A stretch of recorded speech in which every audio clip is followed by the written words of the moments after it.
Welcome to Paul's Point of View. The Trump Conversations, Chapter 1, The Duck's Butt, Revised Edition. Frank's neat bungalow beckoned. 1,000 yards to go, I reckoned. Over dinner and drinks, conversation would invariably turn to Trump. As I walked, I looked forward to the verbal jousting to come. Nothing like DJT to light up a discussion or even blow one up. I mused happily.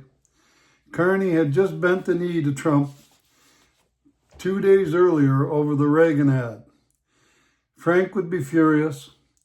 Lee, his wife, would be sharpening the paring knife just in case she got close enough to Carney to geld him. Or Trump if it came down to it. Still entertained by the thought of Lee gelding Carney, I walked up the front steps, squeezed the ducks behind mounted on the door jamb, triggering the door chimes. "Geez, Lee," I muttered, not for the first time. I remembered how squeezing Lee's butt used to set off my chimes. Lee yanked the door open, peered out at me and said, "Wipe that grin off your face. You're letting all the warm air out. Reality sucks." The kitchen smelled wonderful. Roast beef simmering in the oven, and all the sides sitting warm and ready on the stove and counter. Lee glowed.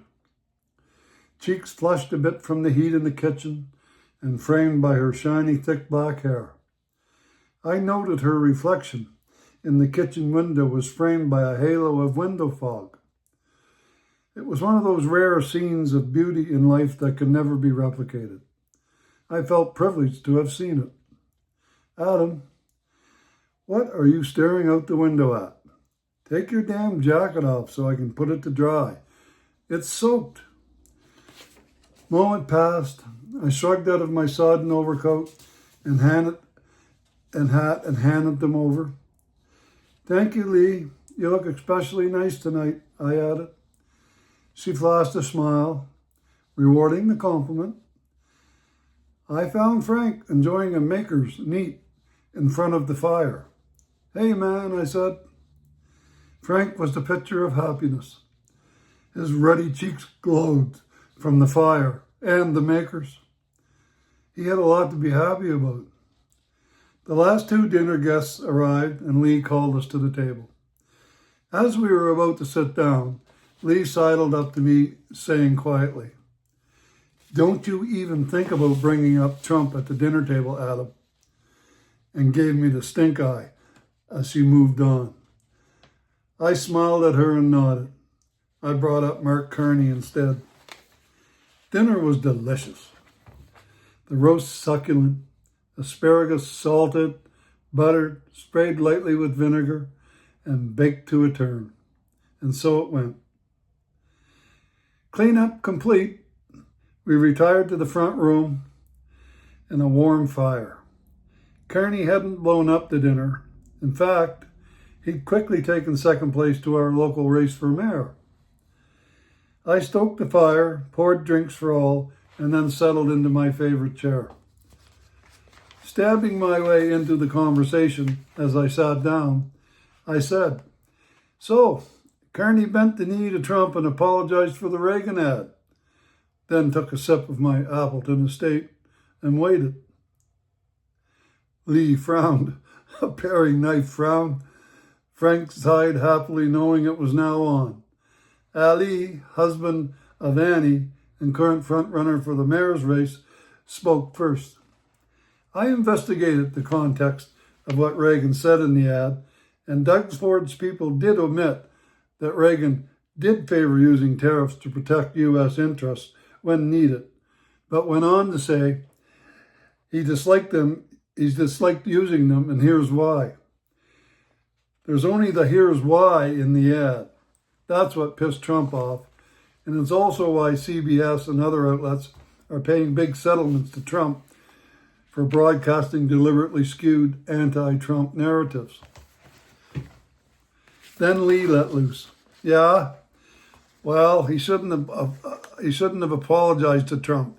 He should have acknowledged that the ad was a bit off and then added Trump should pay closer attention to mitigating the impact of the here's why part. And that Doug Ford should take a bit of a knee. After all, he's the one who set that asshole Trump off all over again. She then dragged her cab and set her glass back on her coaster with a bit more force than necessary. With alacrity belying my 69 years, I jumped up and refilled her glass. My reputation for being a shit disturber is well earned, and a wind-up Lee could be a thing to behold. Frankie scowled at me, so I added 2 more ounces of Makers to his tumbler. Ali chimed in. Ali was a Lebanese immigrant who settled in our small Nova Scotia town 30 years back. He'd been a stonemason back in Lebanon and brought those skills with him. Word had spread, and he never wanted for work. He and Annie, a local girl, had 2 young sons in their early 20s who now handled the business. Ali had turned his eye to local politics. Lee's right, Ali said. Carney could have handled that more deftly. But my beef is also with that asshole Trump, as Lee calls him, even though I like much of what he stands for. The problem is that his detractors have made conservative a dirty word. We all know everyone's politics around here, and it never seemed to matter. Liberals and conservatives have lived side by side with nary a problem. Now, your political brand has become a litmus test. The other day, that slug, David Royale, said to me in the diner, "You're a conservative running for mayor, Ali. Do you support Trump's policies? If you do, I'm not voting for you." That asshat. He's been running around town calling himself the shadow mayor for years. What did you tell him? Frankie, an independent, asked. Same thing I'm going to tell you, Frank. I said the only comment I'm making on Trump is I wish he'd lose the tariffs. It's the tariffs, folks. These tariffs are making my life miserable. I think dropping the tariffs would do more to right the conservative vote in Canada than anything else. What did the shadow mayor say to that? Annie asked.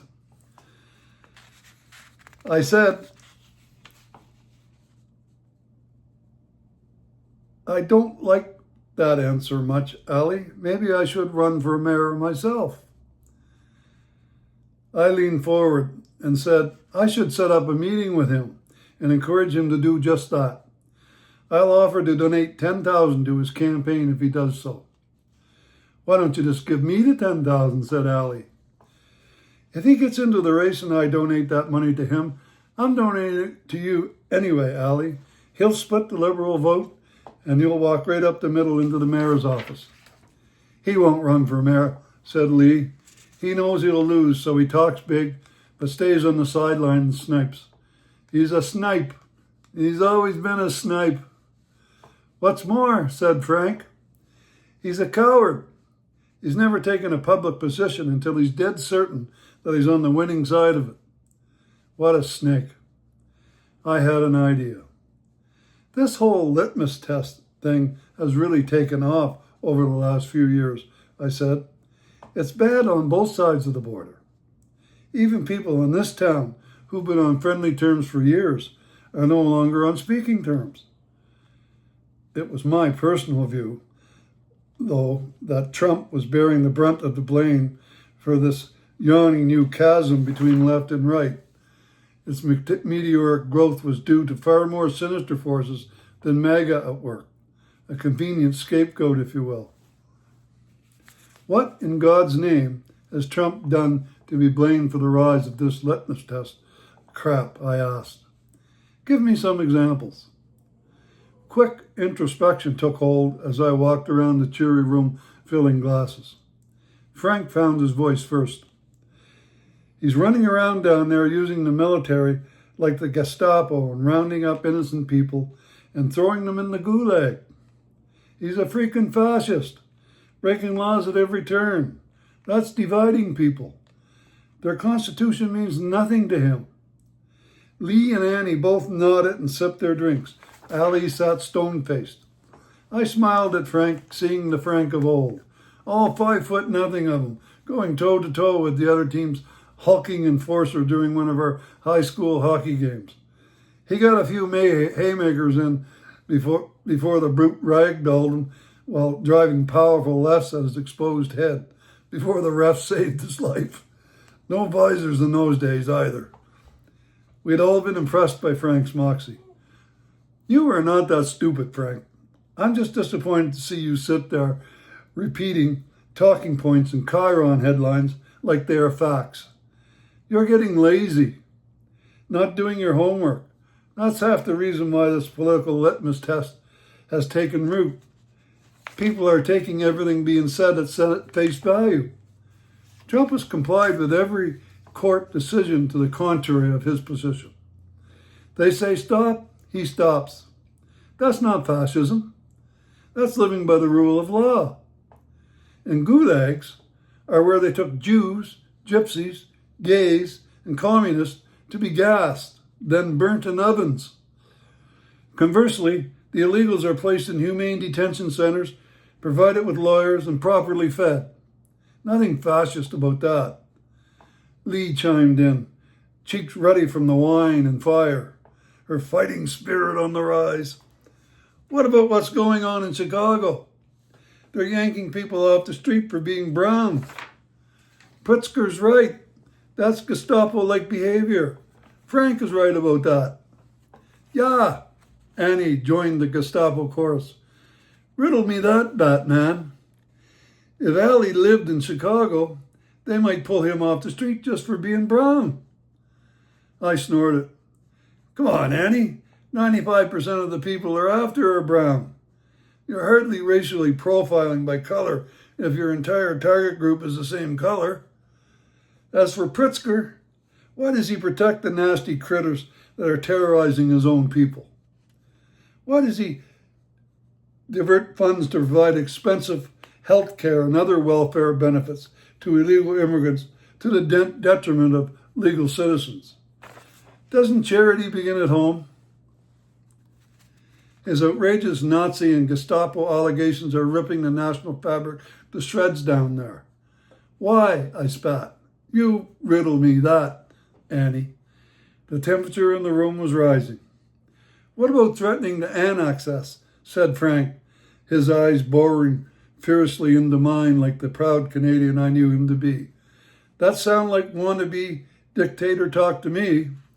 Trump's not going to invade us, for God's sake. What he's really saying is, wake up, Canada. You can't defend yourself. You're useless to NATO in your current military condition. Get it sorted. And he's right, but invade? Why should they? They already own us economically.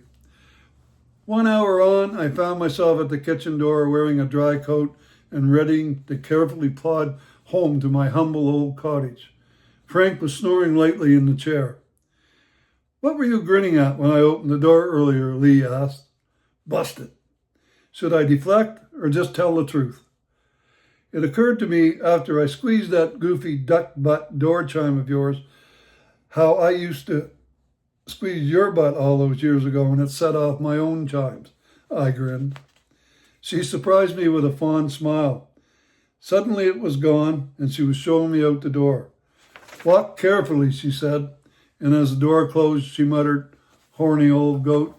End of chapter 1.